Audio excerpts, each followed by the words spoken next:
Bonjour à tous, bonjour François de Rugy. Bonjour. Depuis hier soir aux États-Unis, Hillary Clinton est candidate à la présidence américaine. Qu'est-ce que ça vous inspire, ce pays où on a deux dynasties, les Clinton et peut-être les Bush, qui vont se battre pour conquérir à nouveau la Maison-Blanche ? Donc, il n'y a pas que la France qui a un peu peut-être le syndrome monarchique, mais plus sérieusement, c'est quand même intéressant de voir qu'une femme pourrait être, pour une fois, présidente de la première puissance économique mondiale, la première puissance militaire mondiale, après Barack Obama, qui était déjà un symbole à lui tout seul, un président noir, afro-américain. Avoir une femme présidente, ce serait un très beau signe pour la démocratie. Ce serait la même chose pour la France ? On pourrait imaginer la même chose pour la France. En France, contrairement aux États-Unis, il y a déjà eu une femme candidate à l'élection présidentielle au deuxième tour, c'était Ségolène Royal. En France, à l'Assemblée nationale est examiné à partir d'aujourd'hui le projet de loi sur le renseignement. 3 mois après les attentats qui ont frappé Paris, l'objectif c'est à la fois de donner plus de moyens aux services de renseignement et en même temps d'encadrer les activités de ces services de renseignement.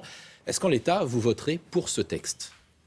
Et nous allons voir ce que donne le débat parlementaire. Il y a déjà eu des évolutions en commission à l'Assemblée nationale. Je participerai moi-même à ce débat dès cet après-midi. Est-ce qu'il est satisfaisant ce texte en l'état ou est-ce que, comme d'autres, vous considérez que c'est un texte liberticide ? Je vais vous dire, parmi les écologistes, il y a différents points de vue. Il y a les deux points de vue d'ailleurs. Le vôtre ? Le point de vue qui est plutôt de dire attention aux libertés, et j'entends cela.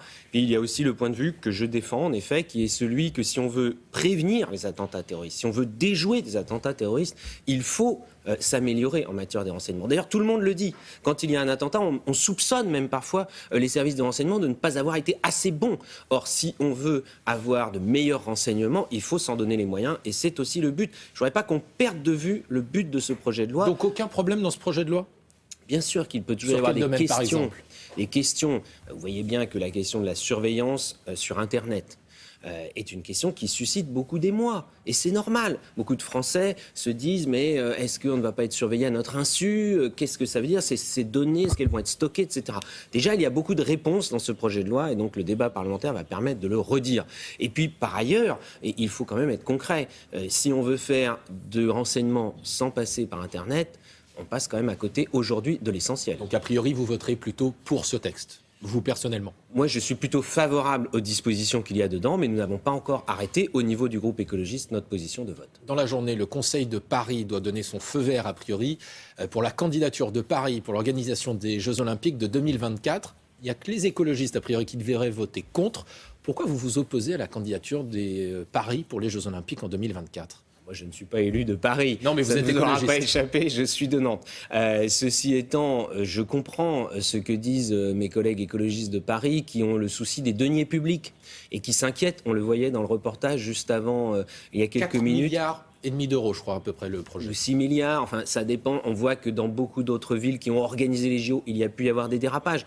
Si jamais ça se fait, en tout cas, il faudra être très clair sur le fait qu'on utilise principalement les équipements existants, qu'on ne rentre pas dans une inflation de nouveaux équipements, qu'on a une logique de développement durable. D'autres JO l'ont fait, d'autres, au contraire, ont été très mauvais en la matière. Donc, c'est normal qu'on se pose des questions, parce que investir autant d'argent, autant d'équipements, pour peut-être les utiliser qu'une seule fois, ce serait quand même du gâchis. Toujours au sujet de Paris, il y a eu plusieurs épisodes de pollution ces dernières semaines.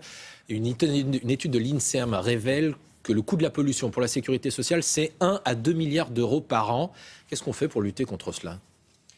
Il faut prendre des mesures de fond. En tout cas, cette étude est très intéressante parce qu'elle montre que ce n'est pas simplement la couleur du ciel. Vous savez qu'on dit les écologistes veulent lutter contre la pollution de l'air parce qu'ils n'aiment pas les voitures. Non, c'est parce qu'on se préoccupe de l'état de nos poumons, notamment des plus fragiles d'entre nous, les asthmatiques, les enfants les plus jeunes, mais aussi les plus âgés. Et on voit maintenant que ça a un coût. Ce qui était d'ailleurs prévisible sur la sécurité sociale. Et encore, ce chiffrage de 1 à 2 milliards d'euros est à minima, car il ne parle que des maladies respiratoires et il ne prend pas en compte les pathologies plus lourdes ou d'autres maladies cardiovasculaires. Donc il y a des actions sur les transports en commun, bien sûr, ce que d'ailleurs Paris et Île-de-France font déjà. Puis il y a des mesures d'urgence comme la circulation alternée qu'il faut avoir le courage de prendre lorsqu'il y a un pic de pollution. Est-ce qu'il faut par exemple rendre la circulation alternée automatique à partir d'un certain seuil de pollution ? C'est ce que nous souhaitons et d'ailleurs nous allons regarder s'il faut déposer une proposition de loi en la matière, notamment avec Denis Baupin, qui est député de Paris, qui est un grand connaisseur en plus de la politique des transports à Paris.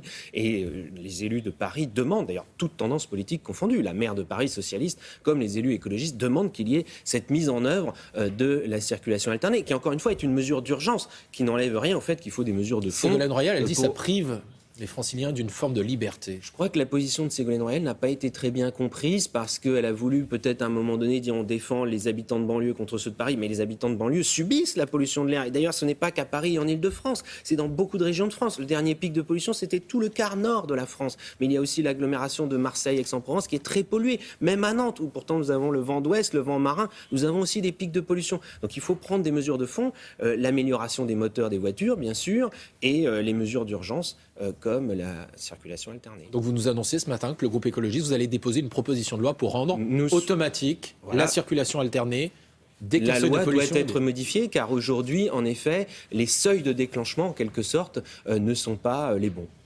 On a tous assisté, vous également la semaine dernière, à un déchirement politique et familial au sein du Front National, au sein de la famille Le Pen.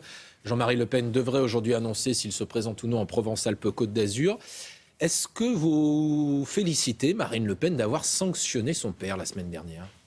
En tout cas, visiblement, ça a l'air de vouloir se finir par un arrangement familial, un de plus. De même que Marine Le Pen avait succédé à son père, quand même adoubé par son père, maintenant on va avoir quelque chose entre le père, la fille et la petite fille. Donc pour vous, c'est du faux semblant, pas de sanction ? Je crois qu'en tout cas, il y a la vitrine du Front National, c'est Marine Le Pen et quelques autres, et puis il y a l'arrière-boutique. Et l'arrière-boutique, c'est non seulement Jean-Marie Le Pen qui est toujours là, et bien d'autres candidats du Front National qui ont fait beaucoup de dérapages lors des dernières élections départementales. Merci beaucoup François de Rugy. Merci. C'est à vous William.